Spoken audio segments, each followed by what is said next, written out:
दोस्तों किसी भी फसल का बढ़िया उत्पादन लेने के लिए उस फसल के अंदर हरापन होना बहुत ही जरूरी है। जिन खेतों के अंदर हरापन अच्छे से होगा वो फसल बढ़िया उत्पादन देती है। जिन खेतों के अंदर शुरुआती चरण में विशेषकर जब हमारी प्राइमरी स्टेज होती है वेजिटेटिव फेज के अंदर अगर पीलापन आ जाए तो हमारा उत्पादन निश्चित तौर पर घटता ही घटता है। दोस्तों आज हम इस वीडियो के माध्यम से लहसुन फसल के अंदर आने वाला पीलापन आखिर क्या कारण है जो ये पीलापन आता है, और अगर हमारे खेतों के अंदर पीलापन आ भी गया तो उसको किस तरह से कंट्रोल किया जाए, इन सब पर जानकारी मिलने वाली। मैं आप लोगों को दो ऐसी विशेष जानकारी इस वीडियो के माध्यम से देने जा रहा हूं जो आप लोगों को आज तक कहीं से नहीं मिली होगी। और वो ऐसी जानकारी, ऐसे ब्रह्मास्त्र हैं, अगर आप उनको यूज करोगे तो कोई कारण नहीं कि आपकी फसल लगातार बहुत अच्छे से ग्रो ना करे। तो नमस्कार दोस्तों, मैं इंद्रपाल यादव स्वागत करता हूं आपका अपने YouTube चैनल देश की जान हमारे किसान चैनल पर। किसान भाइयों, लगातार आप लोगों से रिक्वेस्ट है, जितने भी किसान भाई हमारे चैनल पर नए आए या जिन किसान भाइयों ने चैनल को अभी तक सब्सक्राइब नहीं किया, कृपया चैनल सब्सक्राइब कर लीजिए। अगर वीडियो आप लोगों को अच्छा लगे तो यार एक बार लाइक ज़रूर कर दीजिए, साथ ही वीडियो को शेयर कीजिए जिससे कि ज़्यादा से ज़्यादा किसानों तक हमारी ये जानकारी अब पहुँच सके और किसानों को जो फसल के अंदर उत्पादन है वो लगातार बढ़ता चले। तो दोस्तों अब बात करते हैं लहसुन फसल के अंदर पीलापन आने का मुख्य कारण क्या है। देखिए दोस्तों, किसी भी फसल के अंदर पीलापन जो आता है, अगर पीलापन आपकी वेजिटेटिव फेज के अंदर आ रहा है, उसकी वानस्पतिक वृद्धि में आ रहा है, विशेषकर बात करूं लहसुन की, तो लहसुन की बुआई से लगभग 60 दिन तक उसकी फर्स्ट प्राइमरी स्टेज होती है, बल्कि 70 दिन तक प्राइमरी स्टेज होती है। उसकी जो वेजिटेटिव फेज होती है वो कंप्लीट हो रही होती है। उस वक्त अगर उस समय पर ही फसल पीली पड़ जाए तो समझ लीजिए आपकी जो वेजिटेटिव ग्रोथ है वो कहीं ना कहीं रुक जाएगी। लहसुन के अंदर पत्तों की संख्या कम रह जाएगी, तने का जो आकार है वो छोटा रह जाएगा, मतलब मोटा नहीं हो पाएगा। अगर तना मोटा नहीं होगा तो निश्चित तौर पर आपका जो कंद है वो भी मोटा नहीं हो पाएगा। तो इस वक्त जिन किसान भाइयों के फसल के अंदर पीलापन आ रहा है कि आप लोगों ने जो सिंचाई की है, या तो वो गीली मिट्टी के अंदर आपने सिंचाई कर दी, आपकी ज़मीन जब बिल्कुल सूख जाए, मतलब जब ज़मीन के अंदर तेड़े खिल जाएं, जब उसके अंदर दरार बन जाए, उस वक्त आप सिंचाई करो। अगर आप गुड़ाई भी कर रहे हो तो गुड़ाई करने के लगभग 4 से 5 या 6 दिन आप ज़मीन को यूं ही छोड़ दो।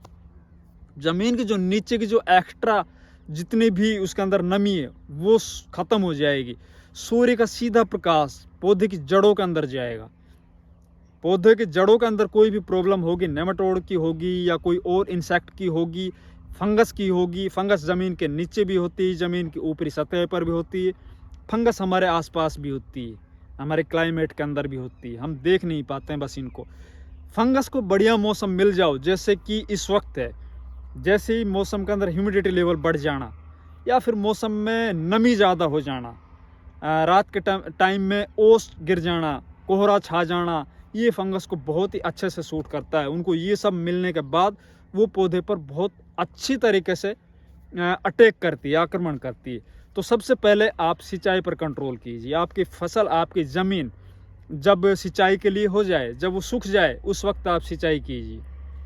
दूसरा दोस्तों, पीलापन आने का दूसरा कारण होता है न्यूट्रिशन डेफिशिएंसी होना। देखिए हम डीएपी डाल देते हैं, यूरिया डाल देते हैं, सल्फर डाल देते हैं, पोटाश डाल देते हैं, ये सब डाल देते हैं। 3-4 जो मुख्य पोषक तत्व है, अक्सर किसान इन्हीं को जानता, अधिकतर किसान। लेकिन कुछ ऐसे माइक्रो न्यूट्रिएंट्स भी हैं जिनको अपन नहीं डाल पाते, हमारे खेतों के अंदर उनकी डेफिशिएंसी होती है। सबसे पहले आप किसी भी फसल को लगाने से पहले अपने खेत की मिट्टी की जाँच जरूर कराया करो, जिससे कि पता हो जाए कि हमारे खेतों के अंदर किस पोषक तत्व की कमी है, किस माइक्रो न्यूट्रिएंट्स की कमी है, किस न्यूट्रिएंट्स की कमी है, तो उतना ही अपन उसको दे सकें। तो अगर आपकी फसल के अंदर डीएपी, यूरिया, पोटाश ये सब डालने के बाद भी पीलापन आ रहा है तो आप जिंक सल्फेट लीजिए। आप 21% जिंक सल्फेट है वो 10 किलो, आप 33% जिंक सल्फेट है वो 7 किलो, आप ये लीजिए, अपने खेतों के अंदर डालिए। उससे क्लोरोफिल की मात्रा है पौधों में बढ़ेगी। अगर आप जिंक सल्फेट भी अपने खेतों के अंदर डाल चुके तो आप मैग्नीशियम सल्फेट लीजिए, आप फेरस सल्फेट लीजिए। पर एकड़ के हिसाब से बताऊं आप लोगों को 10-10 किलो ले लीजिए और यूरिया में मिला के डाल दीजिए, या फिर आप सिंगल सुपर फास्फेट में मिला के डाल दीजिए। किसी भी तरह से आप अपने खेतों के अंदर फ्लड कीजिए पानी से पहले, उसके बाद आप सिंचाई कीजिए।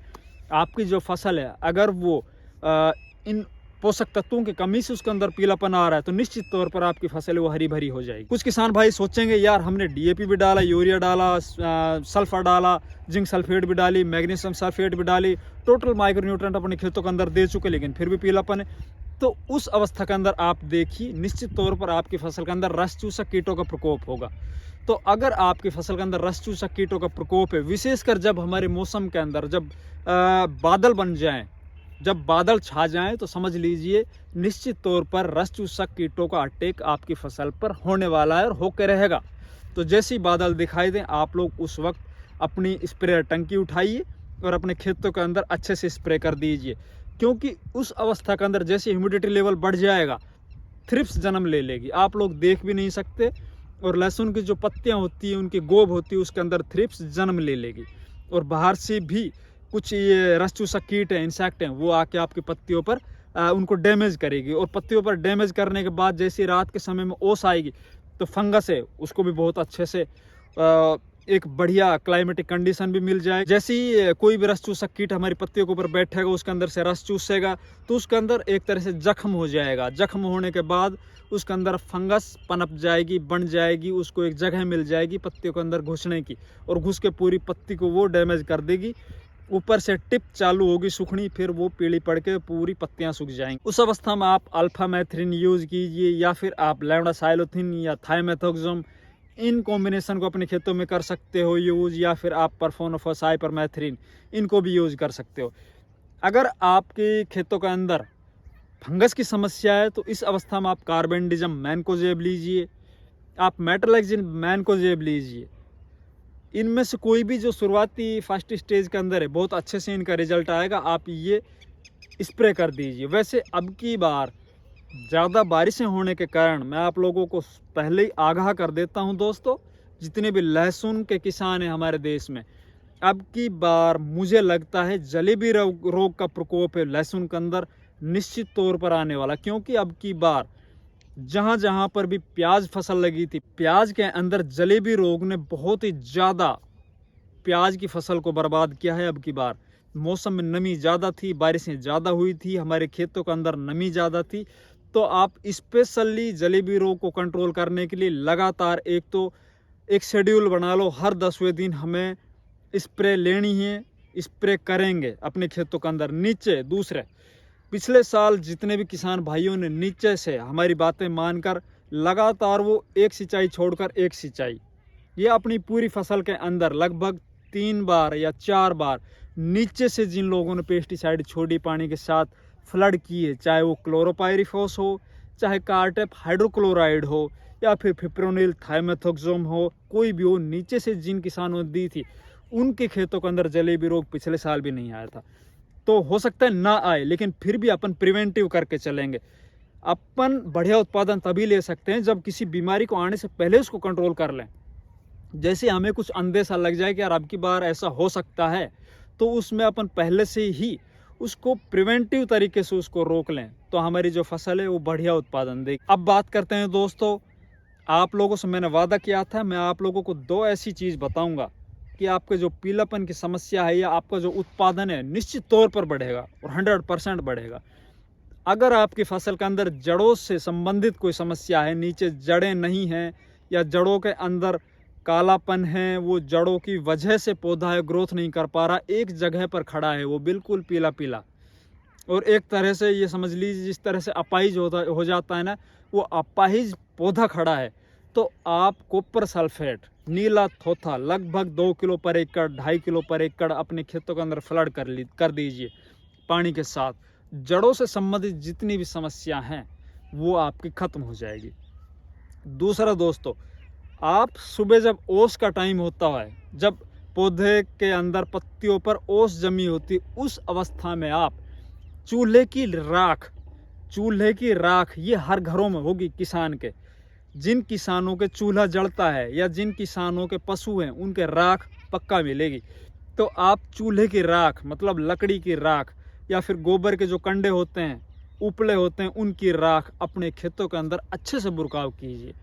आप हर 15 दिन में एक बार राख बुरकाव कर दीजिए। मैं गारंटी देता हूँ आप लोगों को, जितना आपका ये खर्च अब आगे लगने वाला है, या टोटल एक साल में एक फसल के अंदर आपका खर्च जितना भी लगता है, वो चाहे पेस्टिसाइड का खर्च हो, चाहे फर्टिलाइज़र का खर्च हो, वो निश्चित तौर पर आधा होने वाला है और आपका जो उत्पादन है वो निश्चित तौर पर डबल होने वाला है। ये सब काम कर लीजिए, आपकी जो फसल है वो बहुत ही लहलहाती होगी दोस्तों। आगे समय समय पर आप लोगों को मैं लगातार वीडियो देता रहूँगा। आप लोगों को अगर वीडियो अच्छा लगे तो वीडियो को लाइक, चैनल को सब्सक्राइब और वीडियो को ज़्यादा से ज़्यादा शेयर कीजिए। धन्यवाद।